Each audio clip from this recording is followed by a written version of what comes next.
Line up baru tim AlphaTauri untuk F1 2023. Yuki Tsunoda dan Nick De Vries akan memecahkan rekor segera setelah mereka memasuki balapan musim depan. Tim yang berbasis di Faenza telah merasakan konsekuensi dari pensiunnya Sebastian Vettel. Mereka kehilangan Pierre Gasly yang direkrut tim Alpine untuk menggantikan Fernando Alonso.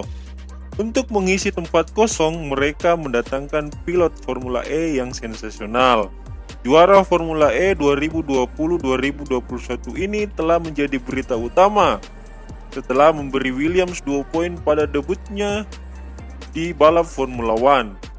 Dia akan bekerja dengan Tsunoda yang telah menandatangani kontrak untuk musim depan. Duo ini memiliki peluang rekor, tapi sayangnya tidak ada hubungannya dengan kinerja. Keduanya akan menjadi pembalap terkecil di lintasan. Tinggi Tsunoda adalah 159 cm dan tinggi De Vries adalah 167 cm. Tinggi rata-rata mereka adalah 163 cm. Menurut Sky Sports, pasangan ini akan memecahkan rekor duet balap terpendek yang pernah dipegang oleh Anthony Davidson dan Takuma Sato. Mereka memegang rekor itu saat bersama tim Super Aguri pada 2008. Tinggi Davidson adalah 166 cm, sedangkan pembalap Jepang itu 164 cm. Jadi tinggi rata-rata mereka adalah 165 cm.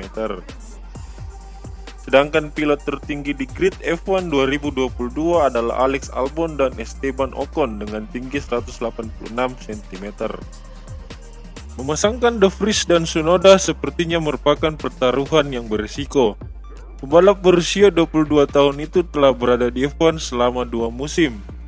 Tetapi performa pembalap berusia 22 tahun itu tidak menentu selama ini, dan dia pun dikenal sebagai pembalap yang kurang sigap dalam memberikan masukan terkait pengembangan mobil. Selain itu, ia masih berjuang untuk mengendalikan emosi yang mempengaruhi penampilannya di trek. Kami harus mengurangi kesalahan yang kami buat, seperti di Singapura dan hal-hal seperti penalti. Hal-hal ini tidak penting, pungkasnya. Saya perlu meningkat, tapi di saat yang sama saya gembira dengan pace, terutama pada satu lap.